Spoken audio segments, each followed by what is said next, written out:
It's not unusual to see the birds take off and stretch their wings as soon as they are released. But it's a rare sight to see a pinioned swan fly the length of the river. It reveals a swan with tremendous strength. Robert Miller knows of only one other swan with that kind of strength.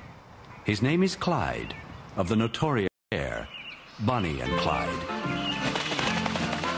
Clyde is a swan with a record, a rap sheet a mile long. His charges include murder, attempted infanticide, a host of lesser assault charges, and bigamy. Most believe that swans mate for life, but Clyde is the first case of bigamy that Robert Miller has ever known. In 1996, Clyde had settled in with Bonnie and built a nest. They had the nest fairly well started, and she was starting to lay eggs.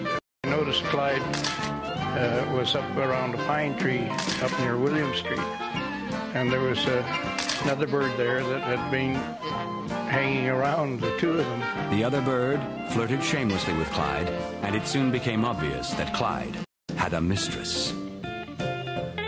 Clyde went up and started building a nest, so I had to pin a name on, and I decided Jezebel would be a good name for that bird. Clyde now had two wives, Bonnie and Jezebel. But because Bonnie and Clyde had set up housekeeping first, it was only natural that Bonnie's eggs hatched first. I herded Clyde over to introduce them to, because they were his kids, whereupon he promptly tried to kill them.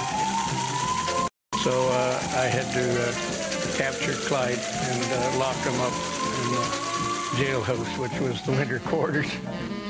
But without a male to protect Bonnie and her new cygnets, another breeding pair, Romeo and Juliet, moved in and tried to kill Bonnie and her offspring.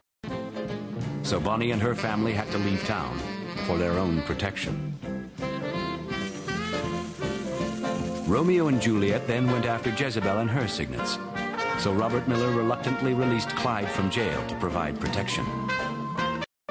He was successful at protecting Jezebel, but in the process, Clyde killed another swan called Gretel. Although Clyde spent the rest of that summer on the river, he had proven to be too aggressive to be allowed back on the Avon in the future.